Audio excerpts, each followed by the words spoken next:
I'm hosting. Hello, humans, and welcome to Audioface, an irreverent podcast about the music news and music culture that mostly matters. I'm Dan. I'm Sean. I knew I was hosting before that. I just was asserting that. It's like, there's a process to beginning the show. I usually forget. Yeah, of course. Anyways, we have 4 albums. Scarlet by Doja Cat. The land is so. Ugh, God. The land is inhospitable, and so are we by Mitski. For that beautiful feeling by the Chemical Brothers, and Mid-Air by Romy. Not mid-air, mid-air. Mid-air. We have a little bit of quick hits news, just some things that have to be stated for the record, so we can mention them in the audio phase because hilarious. Offset almost bumped. Ursher's gonna be bumping, and Charlemagne the God listens to the episodes of Audioface I haven't posted yet. So it'll be great, and we are going to begin actually straight by going into an album. Let me get cover. Ugh. We have it on Spotify. Are you a spiders person? I forgot. I mean, who the fuck is a spider person? Spiders don't bother me. I don't like them, but they don't like. I mean, they don't bother me necessarily, but it's just like I don't want to see 2 spiders fucking on a cover. Ugh, by the Like, I got better things to do, man. By the 1976, yeah. Anyways, we have Scarlet by Doja Cat. 17 songs, 57 minutes long. Mostly there's a. Man, we just jump right in. I love this. Yeah, there's no new singles, or at least I forgot to put the new singles if we had any. No, I didn't see any. Yeah, of course there was the fact that Drake and SZA released a new single, but we don't care because it's Drake and we're going to do that anyways. But that is a bit we've been doing on Audioface the entire time, and Charlemagne the God stole it anyways. But getting into Scarlet, the Doja Cat album, 17 songs, 57 minutes long. Doja Cat needs really no introduction. Like, there's no really point. We've reviewed Hot Pink, Planet Her. I mean, we honestly talked about her when she was doing the Moo song. Like, that was her thing. And she's really leaned into... I forgot about that, yeah. Never forget. The Moo song being released was many men's personal 9/11. So, there were a lot...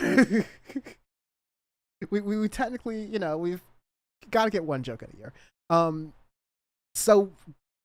Doja Cat really leans into her eras, whether it was Hot Pink or Planet Her.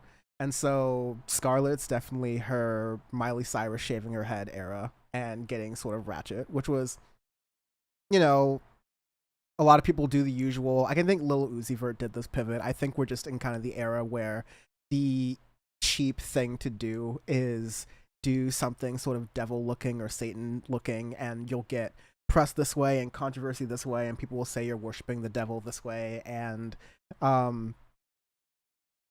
Free Jamie Hewlett, Murdoch Nichols did it first. I mean, not really, but you have a long history of people in rock, whether it's Marilyn Manson, R.I.P., and a number of other people in rip in peace, essentially. And then you have a number of other people in rock. I mean, people would say the Beatles were satanic, which is hilarious in retrospect, but it's been going on for a long time.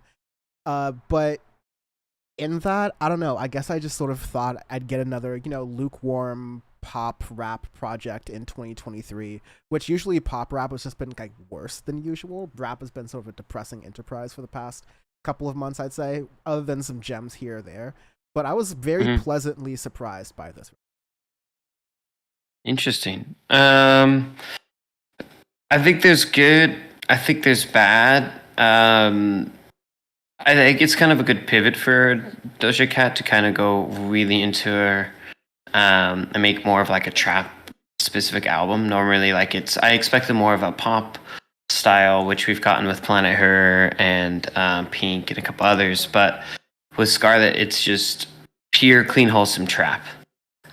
And Blessing and a Curse in disguise with it, the first three tracks, Paint the Town Red, Demons. I was gonna do a Ben Shapiro, but that makes me even more uncomfortable trying to make it sound like a Ben Shapiro. But yeah, that's really can't do that. Wet V word. Wet V. What? What V word? That's what I was gonna do. Yeah, it's a real shame that Ben Shapiro didn't take the obvious bait for bongos, because that would have been just like Oh pretty fun. man, I wish that would have been great. Maybe his wife just Um, like maybe because I promise this will be quick, but maybe Ben Shapiro's wife was finally sick of like her friends making the joke personally, and she was finally like, okay, listen, we can't let this happen again, please. I'm only beginning to be able to show my face. I listen here, Benny boy. We can't be doing that anymore. Anyways, so you say it was kind of trappy. I mean, she's really pulling from a lot of different influences in rap. Some things kind of sound more like Kendricky and No Namey at certain times, and there's definitely like production, like not to that quality, of course, but like in the intonation and how she's rapping. Um, you get, Oh, okay. and I'll also say that the production of it flows right in the middle of like pop and trap, almost as good as like maybe like Migos Culture 2 did, where it was like the right blend of, it wasn't just trap music, but it was in that sort of format, but it used a lot of Yeah, I different don't make them like this yeah, it anymore. used a lot of different instrumentation, it used a lot of different RIP Takeoff, it used a lot of different types of production in it that made Right. it, you know, much more unique to listen to, specifically Scarlet, this record. Yeah, definitely. I mean, so the first three tracks are definitely trap heavy, and then where it starts to get interesting for me is where "Fuck the Girls." I actually really like that song being the fourth one, because that one is, you get, as you're kind of alluding to, different intonations with her voice and with the flow and everything. And like 97, I can kind of hear like what you mean with the Kendrick style, with at least with vocals and stuff. I'm like, okay, I can kind of get an idea with that. And I like that it's not, the same song over and over and over again, especially because with Planet Her and Pink, it was good and bad with it, but I felt like it was getting pretty bland with that. And Scarlet, it's not bland, which is good at all. I really like the production on it, especially in kind of the genres that it's influenced by and whatnot. But you still get some, as you said, kind of like Culture 2 style of clear, clean, wholesome trap. Where my favorite style, which is where you're getting a lot of different influences and different sounds, and using those and then modernizing it with more of a trap sound, which I like. So, um, Uh, but for Sorry, go one ahead. thing I was Go just ahead. gonna say is that there's one thing you said that I was wanted to highlight, was that there is such a, like, it's a noticeable thing that Doja Cat's doing compared to a lot of other um artists, male and female, and you know, whether they're rapping or whether they're in pop, where there's songs that are a little bit different in subject matter. Like, it's not just about love or lust. There's also things about revenge and trusting friends and kind of like being comfortable with herself and not worrying about how she's perceived in social media. And part of it's like a little bit of a game that artists are able to just like start and create Yeah, of course. controversy and then respond to it and do things like that. So to an extent, it's invitational. Like, there's a lot of artists who just stay out of drama, and like that is their forte. Again, see Kendrick and No Name. But yeah, I'm glad that Doja Cat didn't just like remake the same one or two songs 17 times. Rather, it's like similar subject, like 4 or 5 songs of similar subject matter, like 4 or 5 types of similar subject matter throughout the whole Yeah, thing, right. which I think is like perfectly acceptable. It's just my only kind of big complaint is it's long. At 17 songs, 57 minutes, especially in 2023, like that's a lot. And Doja ain't getting the pass on being allowed to make an album that Now, long. in So defense of Doja Cat, it's interesting. I like this a little bit more than I thought I would. The last one's like a freestyle that, you know, you could take or leave. Um, I think, yeah, you could have gone without a couple of songs here or there, but I can't say off the top of my head which ones. I think Ouchies is like a really hilarious like diss track sounding thing that deserves credit. I also think, you know, Agora Hills and Shutyo and Love Life and even Balut at the end. they go into, I think, Doja Cat really performing at the best she has done in a rapping context, which she's always kind of been able to do. But again, you've seen that sometimes in like parody context, like the Move video, and now you're seeing something like this, where Mm-hmm. she's like very well up there with what I consider like Cardi B, Megan Thee Stallion, some of the best female rappers, not just in popularity but skill set. And also, again, not just female rappers, but most of the best female rappers are also like the best rappers that are out right, in my opinion. Yeah, I mean, I think you are correct in that statement, but yeah, I mean, I think it's a bit long with it. It is good in where I don't feel like there's really much filler into it. Like even tracks like Often, I really like that one where it's getting that kind of trap and B style, and I think that suits Doja Cat a lot. But just with kind of sticking the theme of this decade, where it doesn't even need to be like a super short record, but 40 minutes, 45 minutes would have really made this. I feel like something that I would have liked a little bit more, just on that preference. But overall, actually, I kind of agree with you on that. Where pleasantly surprised and didn't expect it to actually be this decent. So Yeah, like I can see myself like unironically playing these again, which like oh, for sure, to be fair, absolutely. Other like the past two records, no, I really didn't like much on there. But Scarlet, there's definitely tracks on here where I'm like, I I can think I listen would to have this. like Planet Her a little bit more if like in 2020 every single like female pop artist who like did a little bit of rap, like Charlie XCX or Lady Gaga even. Um there's so many that made like 80s retro type things at that time. It just felt like it was really drowned out. Hmm. But I think that was like okay, but yeah, like not her best. This is definitely my favorite record of hers so far. Oh, for sure, absolutely, me too. Arbitrary scale, because we do arbitrary scales every week on this podcast, because our review is our review. We told you how we felt about it. If we gave Oh, it a jeez. letter ranking scale or a number ranking scale, we would be doing you wrong. And since Audioface is secretly a show about morals and B, the football enjoyers podcast, we are going to be talking about one of those things is a joke, one of those things isn't. Let you figure it out. Deion Sanders, very popular former NFL player, former MLB player, current college football coach. Um, he's like a bombastic kind of person on social media. He power ranked his kids several times in an Instagram post and was like, "Oh, hey, this kid just moved up 1 point or whatever." And he's probably joking, like maybe. But I figured what better way to do an arbitrary scale, a truly useful arbitrary scale, because, letter grades, they're kind of subjective. Kids, choosing kids, that's just debaucherous. That's a debaucherous arbitrary scale. But everyone has a It's taste. just like it's great. I love it. I'm going to give this album, I'm going to give this Deandra Sanders. Deandra, all right. I'm not even sure what she does. Um, but I don't know. She's 31. Looks fine. Whatever. So whatever. I'm gonna give this a junior. Dion Jr. This is solid. I'm gonna give it a solid junior. That's solid. That's very solid. Um, moving on. This is one of my favorite ranking systems ever. Blimps and Deion Sanders kids. The classics. Um, moving on in a way where I'm remarkably ready to go.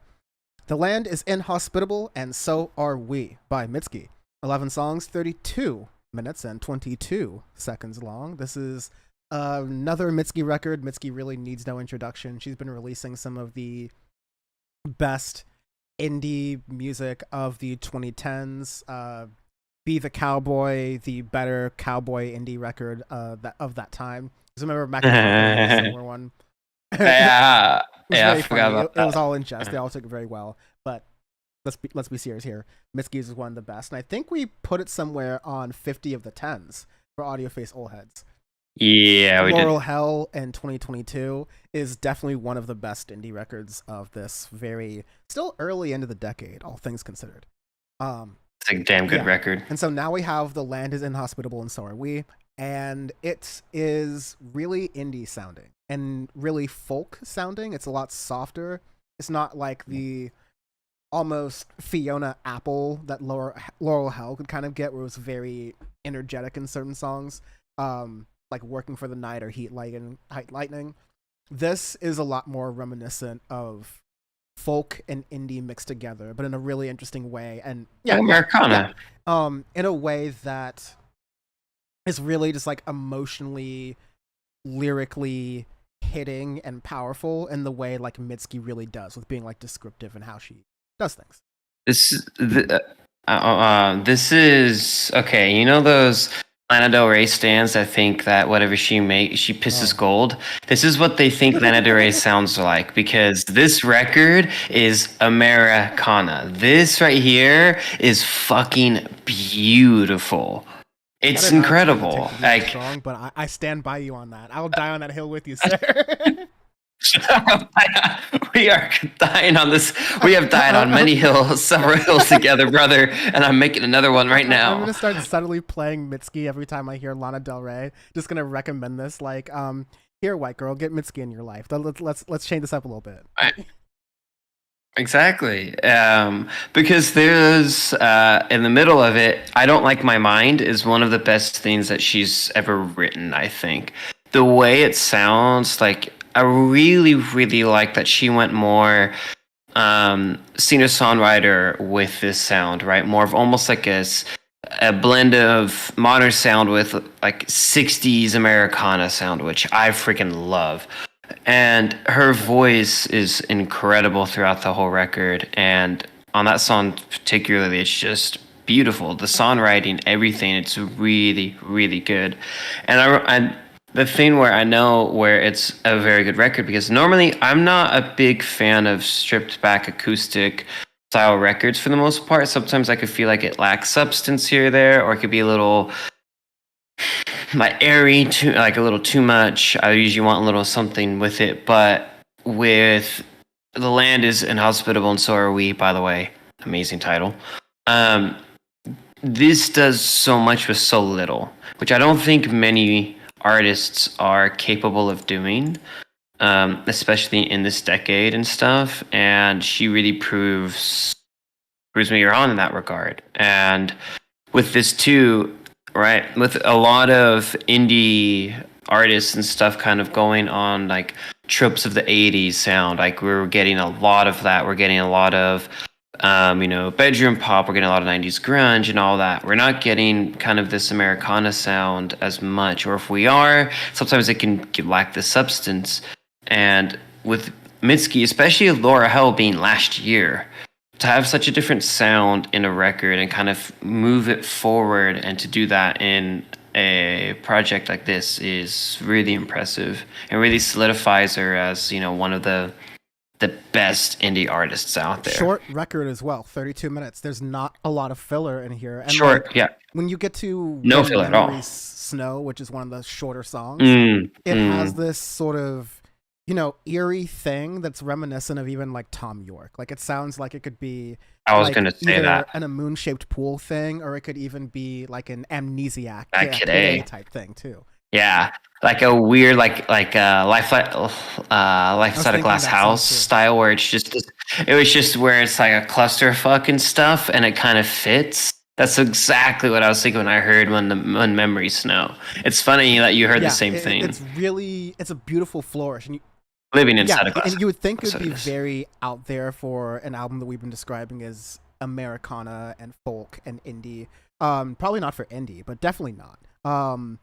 It definitely really aligns right there, which is why I will. Speaking of hills we'll die on, one of Anthony Fantano's dumber opinions of this year is that rock music is dead and bands like the Arctic Monkeys are like not truly rock music, because I would consider this, like, sure, not rock music in the 1980s sense, but this is a this is from that branch. Like if there is an IPA that's from the branch of ales, right, in Beerland, right, and it all shares this sort of tree, then this is part of that as well. Because modern, well, like rock you're Well, getting right now, yeah, like things that you're getting like this, it is a little bit softer. Like the Arctic Monkeys has gone down. It's a little bit more doing a lot with a little and being stripped back, but using moments and tension. Like I think like in Bug Like an Angel, like I mentioned earlier, where you just like make lyrics get really powerful. And Mitski's definitely in that tradition for sure. This is definitely.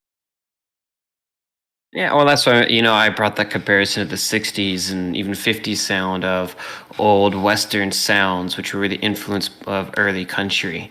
Um, that's why you can kind of hear those influences throughout the record. Example, the Frost, right? That sounds straight from like the late '50s, early '60s style, which I really like. That you're kind of having that influence and then modernizing it and putting it into something that fits in 2023 indie.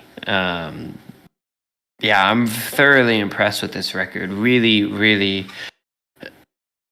Um, it's making me into a big Mitski fan because with Be the Cowboy, that was an incredible record. I've listened to all of her stuff beforehand, but I was never like the biggest Mitski fan. And then now with the past two records with Laura Hell and now with this, it's really solidifying that, man, she is really in a league of her own when it comes to solo indie artists. It's, yeah, very, very impressive. Definitely gonna title the video "What Lana Del Rey fans think they're hearing." Yeah, this is what they think. So when they're like, "Oh my God, Lana's so great," but which I'm not shitting on her. Like, as she is a good artist, she does make good music. It's just I think she can get a little overrated with some of her sounds, and I think she can get drowned out with her sound, especially where I feel like there's a lot of filler in her records. Where with this sounds like a project that she's been trying to make the past three records, but this is what the execution should be. I think that's a good way to set up. Arbitrary scale. We do arbitrary scales every week Yeah. on Audioface because our review is our review. We told you how we felt about it. That Oh goes God. through better than a ranking system or a number system could possibly do, and no better way to do it than this week's arbitrary ranking system, which is Deion Sanders' Kids. If you think that's messed up, he invented the ranking system first, so Hey, we're just playing his therefore, rules, you so decide. this is definitely a DeAndre Sanders for I was me. gonna say Solid this DeAndre Sanders. is Shiloh Sanders. Yeah, I think Mm, that was a good one. this is like one of the really strong. This is one of the more promising. Ah, Like it. give me almost as slick, but anyways. Also watch your framing in the thing, because you're kind of talking in a way where it's basically your nose cam. Oh, I might bam, but nose cam. Yeah, instead of forehead, it's nose. Solid. Solid. I'll Also, take it. can you Someone's got to do can forehead you cam. turn off your video and turn it back on again? I think that'll resync it. Okay. Yeah. For 1 second.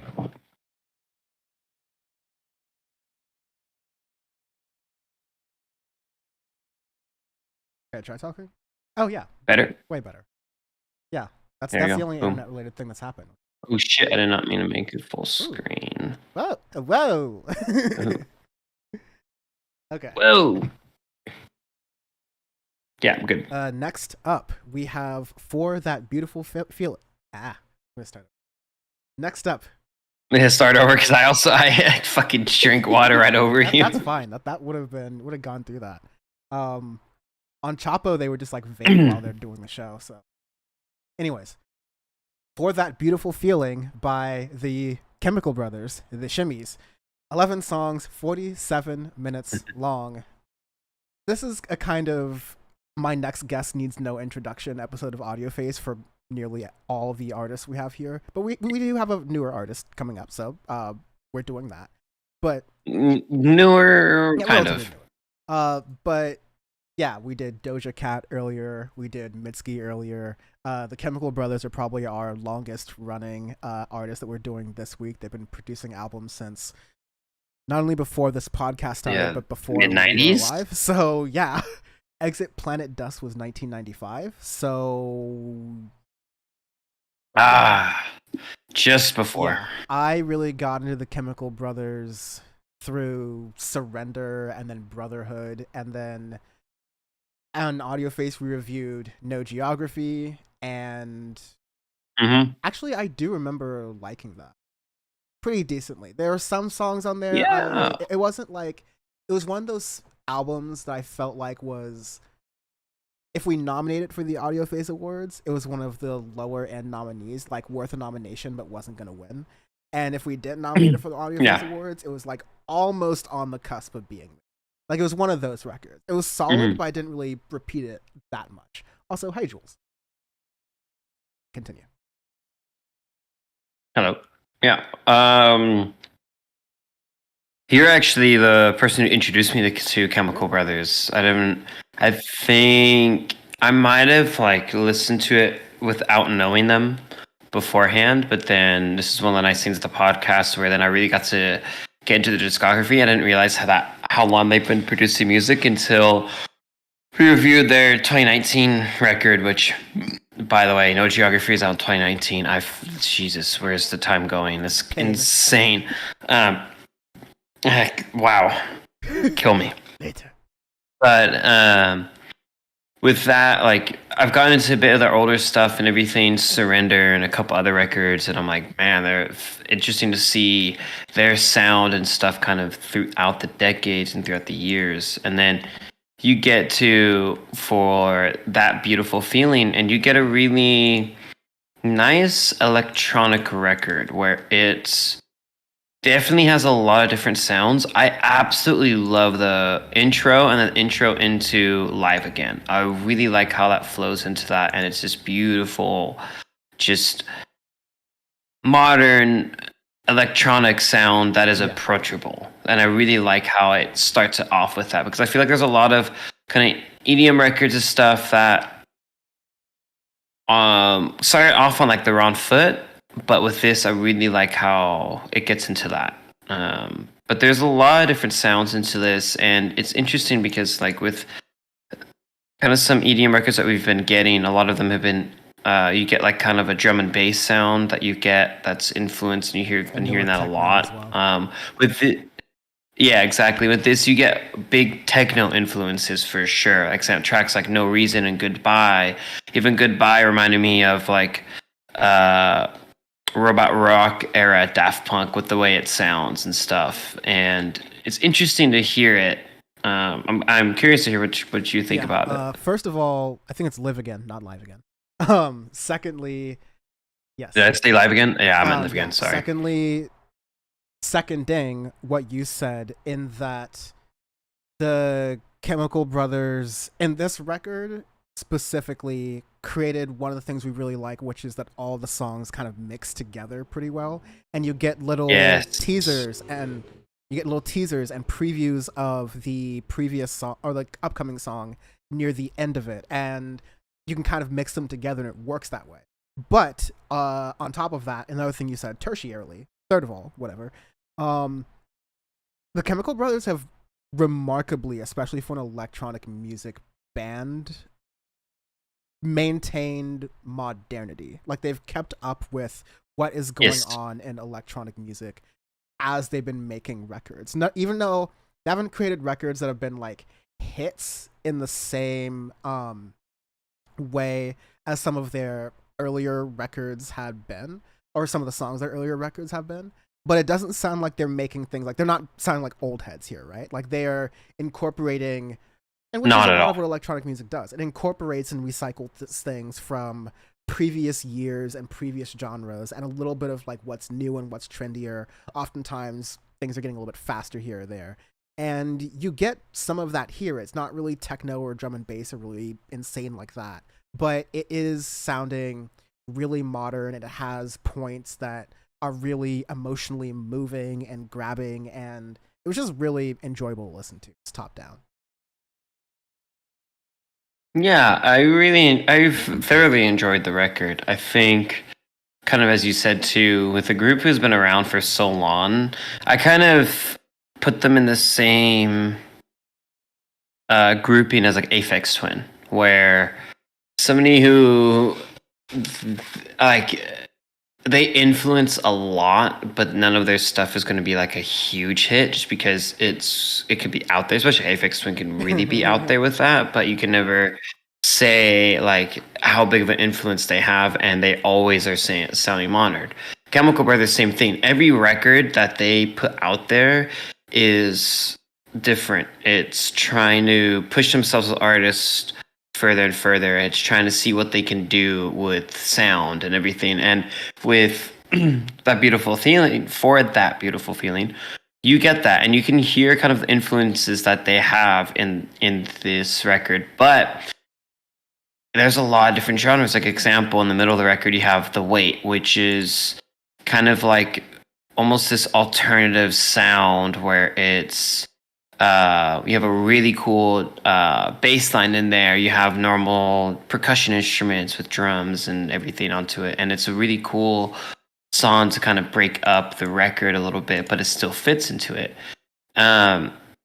And I really like it. There's so much to dive into with this record, where like I'm gonna have to listen to it several more times to get into it. But like if you just start with like intro and then Live Again, you're expecting, like a pure electronic record through and through. But the nice thing is it goes and blends genres. It goes through a bunch of different metamorphoses to go through the whole record. So you're not getting just drum and bass for an hour, right? You're going through a lot of alternative sounds, a lot of different eras of electronic music too, where you're getting, techno sounds, you're getting drum and bass sounds, you're getting, kind of a late aughts, early tens style of EDM sounds before it kind of blew up in the States at least. And for the Chemical Brothers, I think it's a very good record. And especially for EDM, I think it's a very good record, because we've been really disappointed on the podcast for a while of EDM, where it's like there hasn't been anything that's really made us excited for I it. think, like, you'll continue in a moment, but like I think not to be too much, oh, well, the charts are what we should all believe is good music, right? But it's very rare that you have an artist like a Daft Punk or even like a Justice. Swedish House Mafia made like a blip for a moment because they were doing like a Coachella rollout a couple years back. But it's very rare that electronic music really breaks that upper echelon where it gets into the levels of pop or rap, even with like a couple songs or two. And when it does, it gets really, really repetitive. And unfortunately, it's been like that for years, which is why a lot of times we're frustrated by it. Exactly, yeah. And with this, I'm glad that you have artists like Chemical Brothers who have been pioneers of electronic music, still doing it and still making records that are better than what a lot of the newer artists are making, and especially with an EDM. Yeah, I'm very happy with the record. I'm gonna listen to it a lot more because there's so many different sounds that I really have to just dive into and get into more. But especially for EDM and stuff, like electronic music really needs records like this, blending genres, pushing things forward, sounding modern without sounding droned out or repetitive. And that's something that we've been getting a lot of times. There's just big festival blops. That's what we've been getting for a decade now, and we're pretty over it. And it's good to hear, the ones who fucking invented the damn music to be like, hey, like, here's some new shit. And we're like, they still got it. Highlights before we end this review here. Halo Mod or whatever features on 2 tracks. Really great in both of them. Feels Like I'm Dreaming is a really long one near the end that's just like really, really powerful. Another one of the like emotional high moments on here. I can't believe The Darkness That You Fear is a single that came out in 2021. Like, that's another. Also, surprise back. Yeah, surprise back. It works fine. It's kind of like, I haven't loved many Beck features. I'm not even sure if in retrospect like Beck has been the strongest feature artist in a while. Well, yeah, like they had that Beck, there's a Beck Phoenix track Odyssey that I'm actually it's all right, but I don't think that it works well together. Yeah, I would agree with that. But yes, all sounds really. Um, Arbitrary Scale. The Arbitrary Scale is every week on Audioface because our review is our review. We told you how we felt about the album. We're not going to give it a letter ranking system or a number ranking system. We're going to rank it with a random changing scale that changes every single week. This week it is going to be Deion Sanders' Children. Yeah, Because so he it's ranked them not first. extremely weird. It is. So that's being I weird. remember following Shiloh's game day performance, which included 2 stolen turnovers that played big role in the Buffaloes' win. During the post-game press conference, a journalist asked, "I'm wondering if that moved him up in the kid rankings." And Deion Sanders said, and I quote, "He's moving up. He's moving on up like the Jeffersons. But Shadir is straight up balling too." I mean, like at the end of the day, Holy at the shit! end of the day, Fucking I guess he's a proud dad, but also like, yo, don't traumatize these kids. that's great. This is definitely Shadir for me, by the way. I Absolutely. will double down and give that a Shadir. Looking like a little Snoop over here. Anyways, let me get to the last album. This is our last album of the week. It is Mid-Air by Romy, 11 songs, 34 minutes long. God, I hope it's not Romy or something, but you know, it's you're bound to get one mispronunciation every single week on this podcast. So, Rami, yeah. So, do you know who she is? She's one of the members of the XX. Yeah. That's why you're like new artist. I'm like, not really. But it's her debut, her solo debut. So, really, but not really, but kind of. She's new on the set. Okay, she's not a new artist. Yeah, With a as a solo artist. Like, yeah, like a Julian Casablancas or an Alex Turner or a Tom York or an Alan Palomo, which Jasmine more Sullivan. on that next week. Jasmine Sullivan, several. Yeah.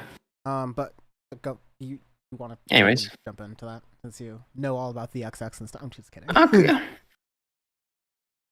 I mean, the XX is one of my favorite indie bands, right? The XX also needs no introduction. One of it absolutely does not need any introduction at all. But it's what kind of now going to that. It's really interesting to hear solo artists from big bands, big groups, to see if they make a sound that's similar to what their band is or if it's totally different. And it's really interesting to hear that. That's one thing that I could say with Tom York, like one criticism, one of the very few criticisms I'll ever give to my Oxfordshire boys are Tom York has too much of an influence over the sound. I think it might actually be a Nigel Godrich thing where all the projects that he is on have like a specific sound and stuff. And you can tell when it's like he's touched it in that regard. But other artists, they make a completely different thing. And with Rami, it's like a dance record, which I really wasn't expecting. I was like, oh, all right, that's interesting to hear, but I'm kind of here for it. Let's see what you can do. And in my opinion, I was about to say, and I think she executed it really well. The opening track, "Love Her," it's like just sounds like a little club banger that you just walk into a random club in England and you're just bumping, chilling, and that's what it sounds like at the beginning of the track or beginning of the record. And I was like, oh, all right, I'm here for it. I was not expecting that at all because I came into it blind. Yeah. Awesome. Yeah. I just slowly getting back to that. So yeah, I liked it very much the same as well. I knew based on Kyle recommending it, I figured it would be a little more on the electronic side. And also seeing Fred again on there, I knew it'd be a little bit more on the electronic side.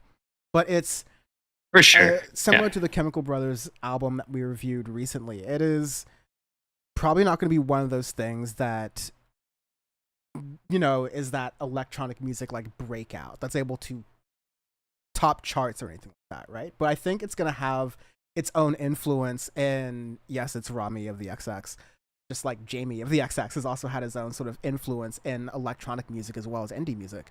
But it's also just very quality electronic music at a time where you're still getting things that are very duplicative and repetitive from the past decade. And so that is a sigh and relief on its own. But yeah, you get really nice tracks here that have a good. Yeah, I mean, it's nothing that's gonna like knock your Yeah, socks yeah. off in that regard, but for a debut record and stuff for Rami, I think it's good. I think it's the production is pretty crisp and clean. I mean, it's definitely influenced by English club sounds and stuff that you get. So definitely sounds like we've kind of heard before and whatnot. But I really think it suits her vocals and her songwriting abilities and stuff into that. Even the song "Strawn" with Fred again, like it's fine. It's not like I think it's good, and it's not even a style that I necessarily usually enjoy. I like kind of your slower house techno style into it, and this is a little bit more faster pace with it. But I think it's fun. I think it's a really fun record, especially Yeah, it for Omni invokes on her sort of debut. that fun sort of like 90s electronic club music. I almost call it like runway, like dance music, like stuff that would be really popular in like the gay scene sort of stuff. Like there's stuff like that, even in Yeah. songs like Enjoy Your Life, that feel really reminiscent of that sort of really clubby, glitzy era, but still modern enough in a way. Like it's really cleanly executed is the best way I can describe it. If not a little bit safe, like I never wouldn't use the word boring, but I could use the word safe in a lot of ways. But but I think for a first Definitely, for sure, record Dave. and even a second record, safe is agreeable and like totally a fine way to go about things, especially when it's executed as well as it is right now. Again, like 34 minutes long, it's not too long. You have a couple of tracks in here that, yeah, maybe you could do without, but it's nothing that is sticking out like a sore thumb or ruining the rest of the experience by even any part of a long shot.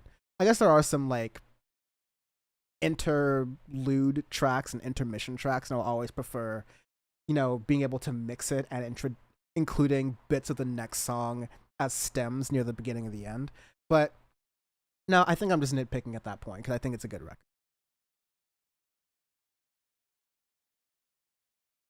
Yeah, I mean, safe, definitely for sure, but I think it's good for a debut, good for a sound where it's like, hey, like this is what I want to make, this is what I want to do, and I enjoyed it for sure. Definitely fast paced club style, definitely influenced by a lot of sounds that we've heard before and whatnot. But overall, I think it's Yes. a decent record. Arbitrary scale. We do arbitrary scales every week on Audioface because our review is our review.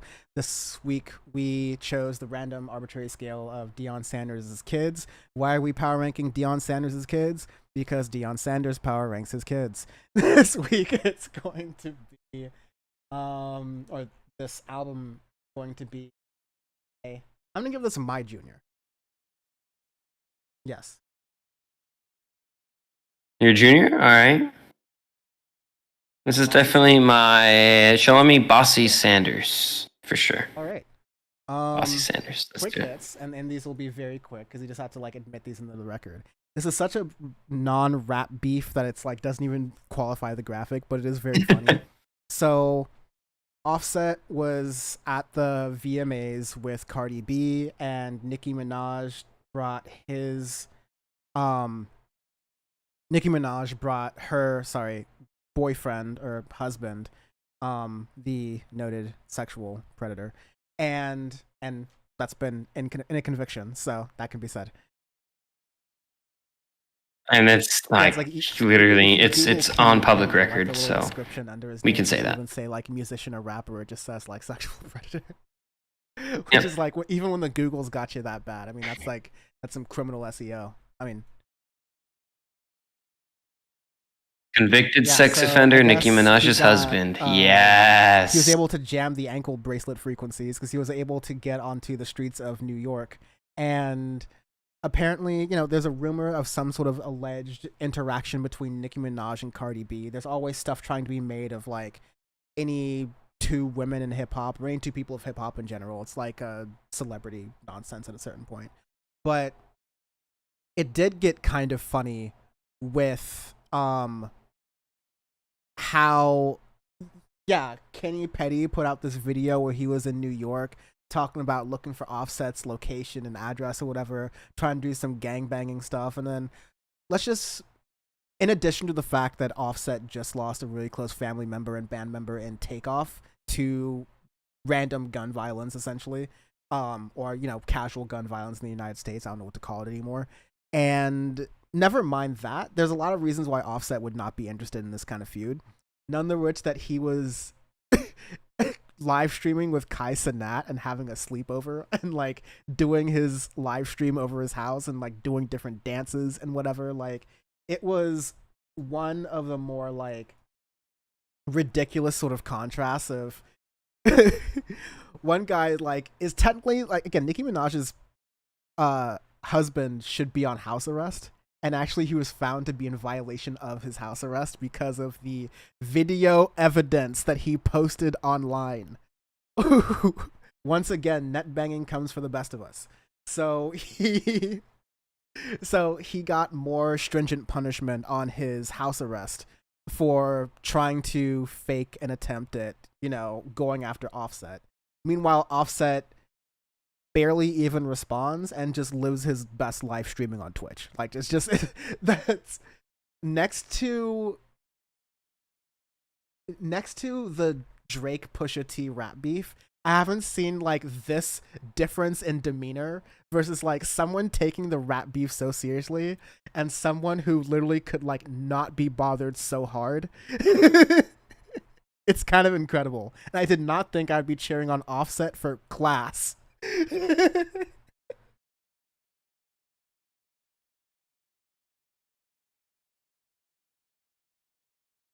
Pretty Pusha T is still my favorite rap This is beef, I a think, to side note this to this, day. but It's Drake just, bought a that was house in great. Houston. Some people are saying because Houston was where he got his start. He feels really connected there to Houston. He's rich, and so he can have a house pretty much from whatever country he wants to. Other thing is that his son is in the southern United States, as far as we know, with his mom. So, that might be a thing too. And we can thank Pusha T for that, man to man Nice. encouragement, let's say.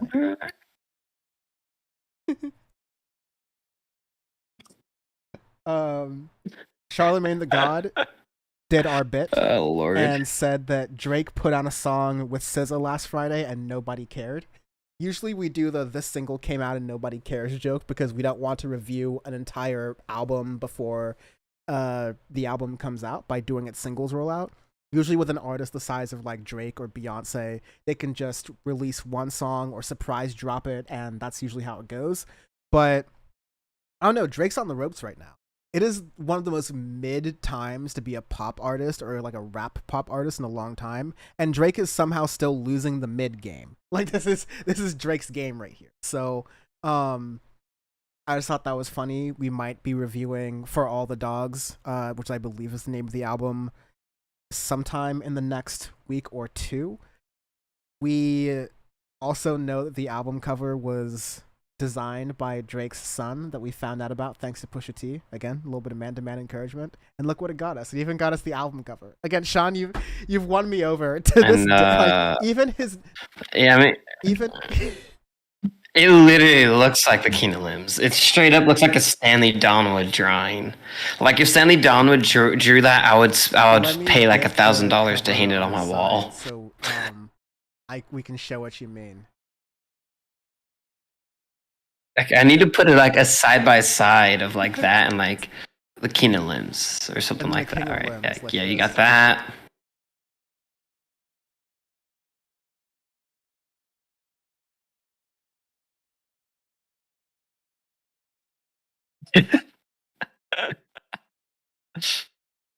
Oh yeah.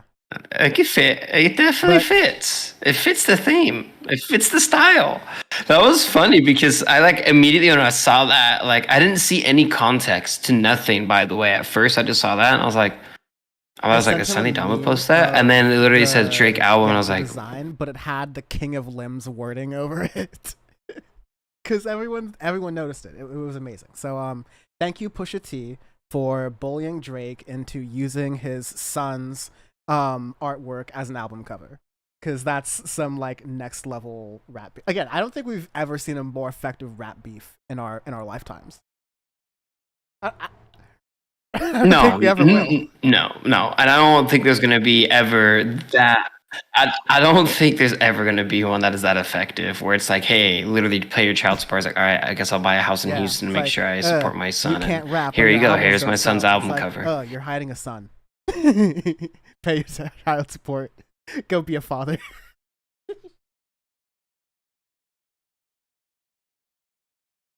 Pusha T went from zero He to got his 100. final He's smash just by like, First Circle. we ain't playing that game. Okay.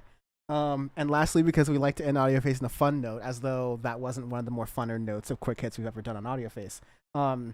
Also, in chats really quickly, Jules went to go charge his phone. Thank you for watching. Tyler Hackney saying, love Doja's new album.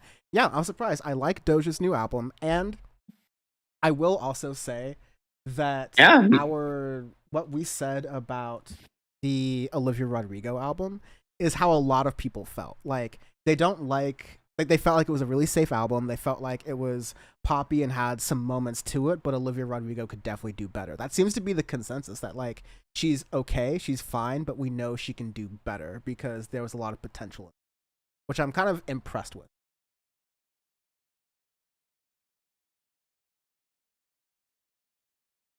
yeah. Yeah, but Doja's album, same thing. Really pleasantly surprised with it. But Whoa. we end Audioface in a fun note, and what funner note that the Apple Music Superb Owl halftime show that is happening next year is going to feature Ursher, baby. For the first time, live in Technicolor. Will he dance more than Rihanna? Wow. Right. Will he play Let It Burn, and then will like the whole dance come out, and fucking will Tom come out on stage somehow and just do it with him? I'd be down. Yarbrough? Yeah, that's Cedric something. Yarbrough, I forget his last name. Yeah. They gotta get Cedric Yarbrough to play Tom in that, and gotta do the whole like Let It Burn thing. That'd be priceless. He could do it. I bet Cedric would dance more than Rihanna. I love it. He could. This is my favorite fun fact. Tom was literally the voice of both. Oh, sorry, Cedric was literally the voice of both Tom and Stinkmeaner. So season 2 must have been really fun for him. Yeah, he was the voice of Stinkmeaner. This has been Lady Liberty's got balls. Fun fact: Lady Liberty's got balls. A direct quote by Rudy Giuliani. No, I'm just kidding. This has been Audioface. What does it mean to play us out? You can find Jesus all Christ. of the links to everything we're doing at audioface.show. You can find the links to support us at syndicate23.co. Sean doesn't want to be found on the internet. That was a long game decision that I should have made. Nevertheless, I can be found on Twitter at Dan from the Web, on Instagram at Dan from the Internet, on Blue Sky at danfromtheinternet.net, on Threads at Dan from the Internet, and on TikTok at Dan from the Internet, and at Twitch at Dan from the Web. And I'm so tired. just end it all. I quit. I'm out. Thank you very much for listening. We'll talk to you next time. Drizzy.